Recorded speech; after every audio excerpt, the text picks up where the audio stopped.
friends, welcome back to my channel. Before this video starts, I just need to clarify a few things. One, I don't always sound like this. I'm very sick. If you're new here, this is not me. Hello, this is like my alter ego. won't even want... My box is opening up by itself. Two, my nose is not always just red. Again, I am sick. I keep blowing my nose. It's disgusting. I know. I'm not going to get too much into that. Three, my eyes, if they water throughout this video, it's not only because I'm kind of upset. It's also because, again, I am sick. And four, I just got my hair re-dyed. I was gonna go back to brown, but I stayed blonde. I think next time I might go back to brown, but here I am. I feel like Paris Hilton or someone like with blonde hair. I don't know who else has blonde hair. Oh, I'm actually getting a call from Sam now. Hello? Hi, gorgeous girl. Hi, do you want to just say hi quickly? To who?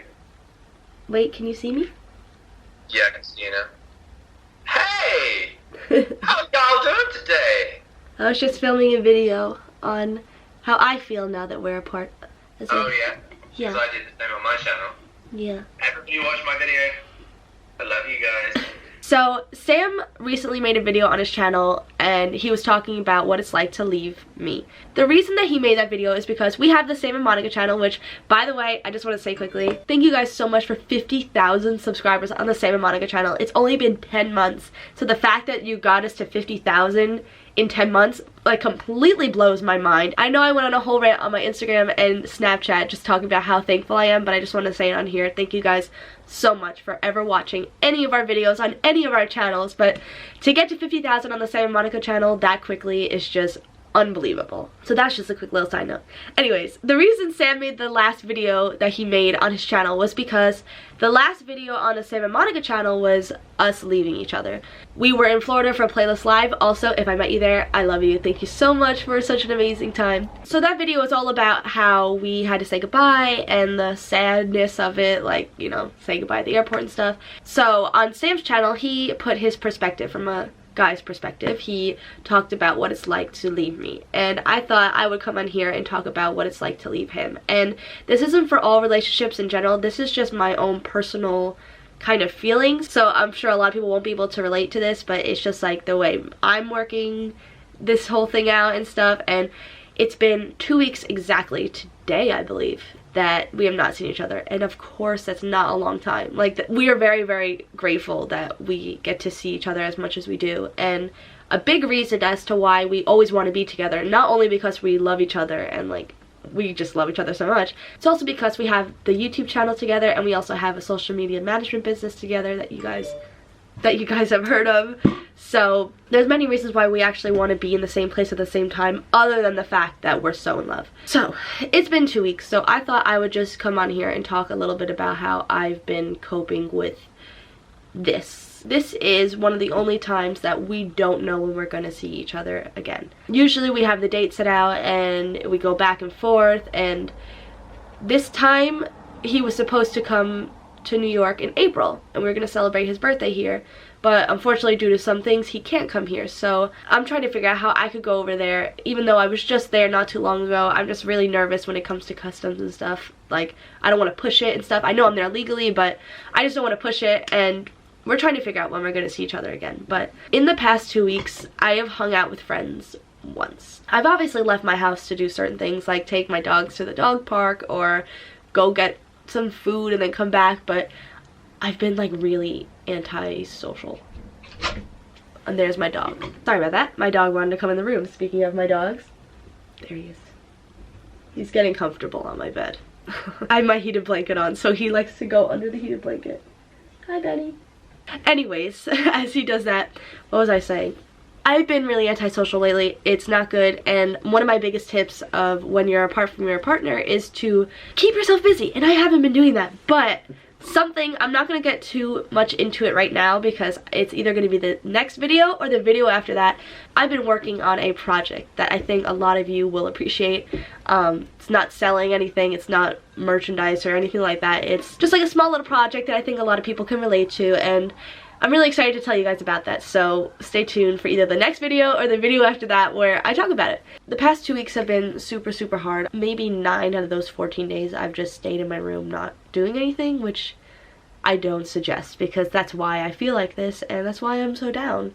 For those of you in a long distance relationship, you know that that last hug and like that last kiss at the airport or wherever you're dropping them off, you don't want to like let go. And I don't mean like let go as in you're breaking up, but like the fact that like that's your last hug for who knows how long. And that's what I just keep thinking in my head. I overthink a lot. So like I'm like, what if I don't see him for another 2 months and he doesn't like that, so he wants to find someone else and stuff like that, which I know isn't true. Like I know that's not gonna happen. It's just I'm overthinking so much because I'm not keeping myself busy, which is so bad. I shouldn't even preach this out there, but I know you guys really love the honesty and like the rawness of our lives. So that's why I'm coming on here. This video is just basically like a rant of how I've been doing. So when you're in this kind of mood where you know you should be doing other things and you know you shouldn't be this down, I came up with a few tips to try and get you out of that little rut, I would say. I don't really know what to call it.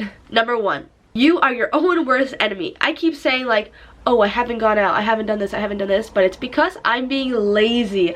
I need to get out. So if you're feeling like that, like me, where I'm starting to push myself out, like I asked my friends to hang out this week and I'm actually gonna go do things, which was hard because I don't like to leave this area called my bed. So that was hard. So when you're feeling like this, you really need to push yourself to get out, which is exactly what I'm doing. If I could do it, you definitely can do it. Number 2, try and think of a cute little creative way to do things with your partner. So whether that be a FaceTime date, or whether it be you guys cooking the same meal, or you going to the movie theaters at the same time to see the same movie. That will probably be really hard to do because there's so many different times and movies and theaters, but just an idea.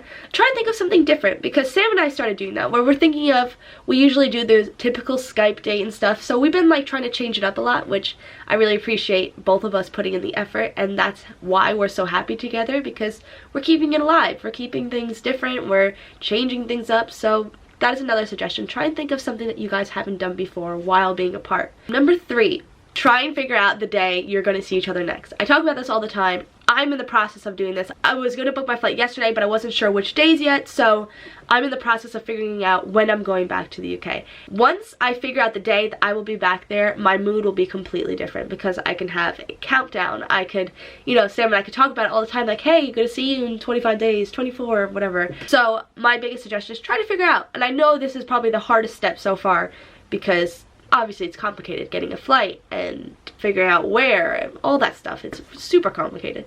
So try and figure out when you're going to see each other next. The next step, which is like gonna sound weird, is take some time for yourself. Since I've been at home doing nothing, I've like kind of learned things about myself. I know it sounds like weird. If you're just there listening to music or just like sitting in bed, just really like think about your life. I sound like a hippie, like a guru kind of thing, but like I've just thought about how thankful and lucky I am to even know Sam, and that's what keeps me going. It's like, okay, yeah, I'm not seeing him for who knows how long, but this is like the most special thing in my life. Having a relationship with someone who I honestly believe is my soulmate is unbelievable. So if that means we have to have some time apart and figure it out first, that's fine.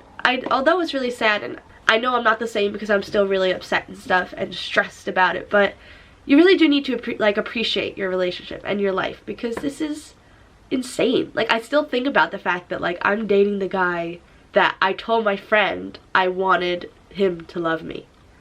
Like, how did I even, that's a whole video in itself, how I got my dream boy.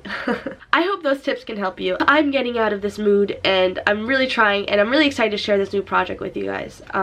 Try and apply those steps to your daily routine and get out of this, because so many of you message me daily saying, hey, I have this long to see my boyfriend, or it's gonna be this long till I see my boyfriend. So instead of talking about how sad you are, let's talk about how excited we will be and the butterflies we're gonna get and stuff like that. I'm sorry if this video is like all over the place, but there's like so many things in my mind that I want to get out, and I'm not even sure if this video even makes any sense put together.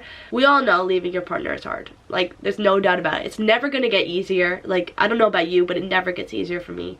Hopefully applying these steps will make the time apart easier. I hope you guys enjoyed this video. I know it's all over the place. Also, if you have any questions, like any questions at all about long distance relationships, like any tips you want, or any questions you have about me and my relationship, or any questions you have just about long distance, please comment them down below, because I'm going to start answering those and helping you guys with that. So comment them down below, let me know, and we'll talk soon. Sam, if you're watching this, I love you. Bye, guys.